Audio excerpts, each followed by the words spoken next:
बहुत सारे लोग हमारे जान पहचान के विवाह एगो 1 लाख में जी रहा चले बाड़े जी बाबूजान भैया बड़ा बढ़िया बेंजू भी बजावे ले गाइबो करे ले बाबूराम दीवाना जी एगो गाय कर ले बाड़े ना भी भाई है। बड़ा प्यार मिलता था जब मैं भारतीय कैसेट में बर्तन धोया करता था तो बाबूराम दीवाना जी का बहुत बड़ा कैसेट हिट भी था भारतीय कैसेट से।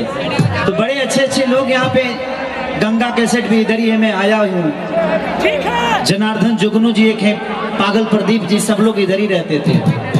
तो मैं बहुत बार घुमा हूँ इस कॉलोनी में, मैं पैदल चला हूँ, लेकिन आप लोगों का प्यार इतना बड़ा है कि खेसरिया के ये लेना हम पाकिस्तानों में हावी बानी हम ही एगो आदमी बानी हमारे का पाकिस्तानों ले लोग जाना था। लेकिन चलिए आपका प्यार है, आपके प्यार ने इतना बड़ा बनाया, उसके लिए दिल से थैंक यू, लव यू। बहुत अच्छा लगा जब मैं सुबह उठा, सुबह उठने के बाद एक मैसेज पढ़ने को मिला कि प्रियंका रेड्डी के साथ जो गलत काम करने वाले लोग थे उनको इनकाउंटर में मार दिया गया। ये कितना अच्छा न्यूज हमारे सबके लिए है, हमारे लिए संकेत है। हम लोग बोलते हैं कि अपने बेटियों को समझाओ, लेकिन नहीं, अपने बेटों को भी समझाना पड़ेगा आप सबको कि अगर आपका बेटा ही अगर हर लड़की को बहन बनाना और मानना शुरू कर दे तो शायद मुझे नहीं लगता कि जिस हिसाब की प्रियंका रेड्डी के साथ हुआ, बक्सर में हुआ, समस्तीपुर में हुआ, झारखंड में हुआ, दिल्ली में हुआ, ये चीजें नहीं होगी।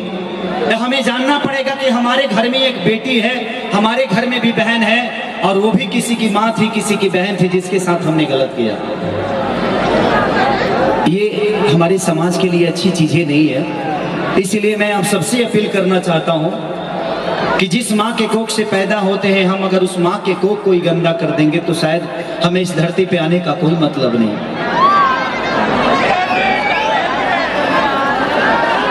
हमारी माँ घर की तुलसियां होती हैं, हमारी बहनें घर की तुलसी होती हैं, उस तुलसी वो पूजनीय होती है। अगर हर बेटी के साथ ऐसा ही होगा तो लोग अब बेटी पैदा करना बंद कर देंगे। माननीय नरेंद्र मोदी के बेटी बचाओ बेटी पढ़ाओ का अभियान जो शुरू हुआ, वो सबके साथ सबके विकास, आपका साथ नहीं होगा कि हम दुनिया, एक चीज से बताता हूं कि दुनिया परिवर्तन चाहती है लेकिन खुद में नहीं, दूसरों में। हमें खुद को बदलना पड़ेगा। हमें भगत सिंह चाहिए पर अपने घर में नहीं, किसी दूसरे के घर में। अपने बेटे को भगत सिंह बनाइए ना, तो हमें खुद को बदलना पड़ेगा। जब हम नहीं बदलेंगे तो ये दुनिया कैसे बदलेगी, क्योंकि दुनिया में हम ही रहते हैं। तो मैं सबको यही कहूंगा कि जिस बेटी बहन के लिए आप गलत निगाह डालते हो, एक बार जरूर सोचना कि आपके घर में भी एक बेटी है, एक बहन है जो मार्केट जाती है, पढ़ने जाती है। तो मैं चाहता हूं एक बात कि अगर आप लोग चाहते हैं तो 1 मिनट का मन व्रत हम लोग प्रियंका रेड्डी के लिए रख सकते हैं क्या? मैं सब जितने भी महापुरुष है सब लोग खड़ा होने के बोलूंगा, 1 मिनट बस 10 सेकेंड, सब लोग एक उस बहन के लिए मन व्रत रख ले, उसके बाद मैं गाना शुरू करूंगा।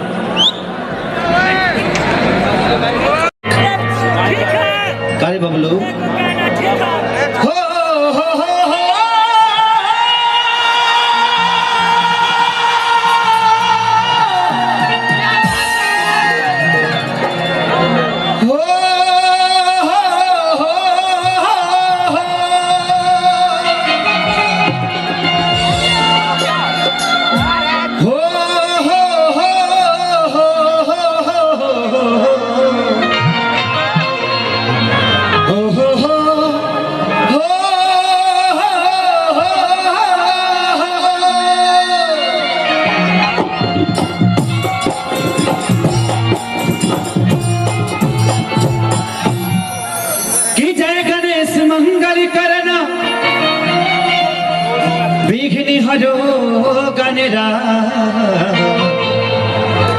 एक दंत करी वर बदना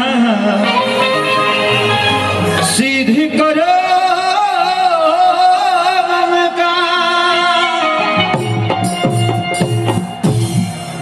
कि माँ के ज्योति से नूर मिलता है सभी के दिलों को सरूर मिलता है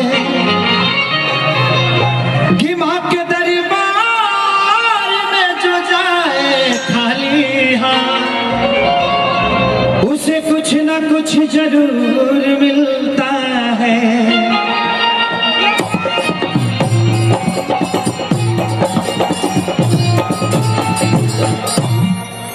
लव यू। कि कुछ ऐसा कर कमाल कि तेरा हो जाऊं, किसी और का हो फिलहाल तेरा हो जाऊं।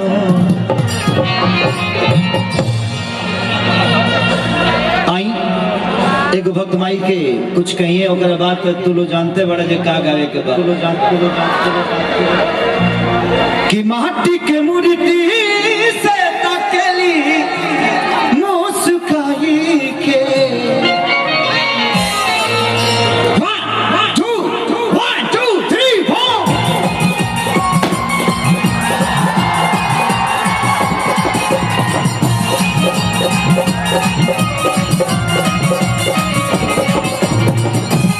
अरे तनी ताली बजाओ पगले।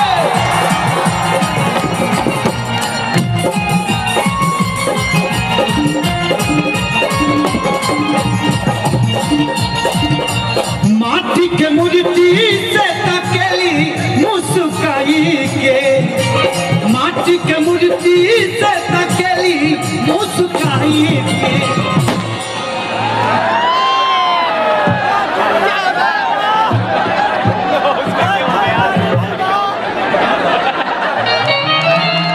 भाई देख लिया जब हैने अब तबे फोड़ी हो ना तो पता चला जब मैं इन्हें के सिस्टम है ने गोई थोड़ा सा ध्यान दे दिया। बहुत काम करेगा बहुत लोग के सिनेमा साइन कैले बनी कि जब रूप सुहावन लागे,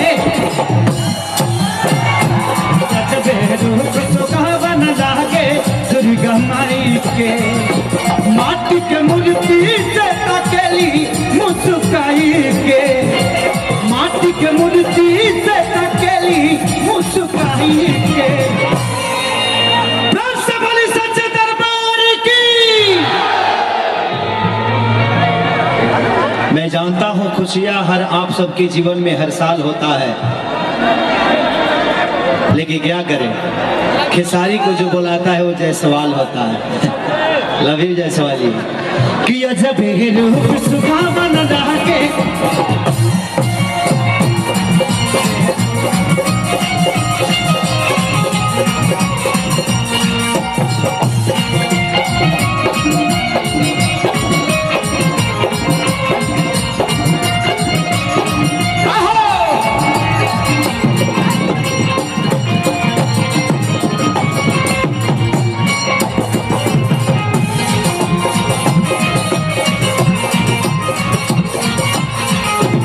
जब रूप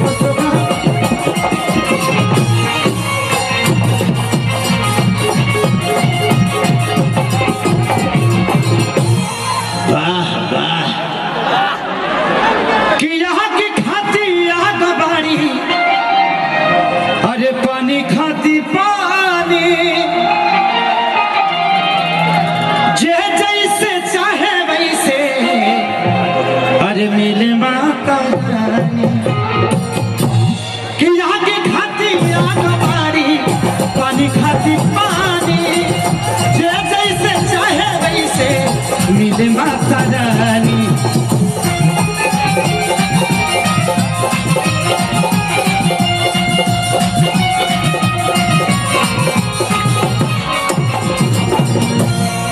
कि मैया सबके दर्शन देली मन हरसाई के। बड़ा फ्रस्ट्रेशन बाकी सर भाई 21 दिन में नोच ले बड़ा सा हमरा के। क्या बताएं भैया, अब तो गवाही है। मैं ऐसा था नहीं, पहले बॉडी ऐसे था, इतना ना रोटी चोरा चोरा के खैले बने सभी के बॉस में, ये देहिए सुख गइल बा। कि मैया सबके दर्शन ऐसन देली मन हर साई के किया जबे रूप सुगावन लागे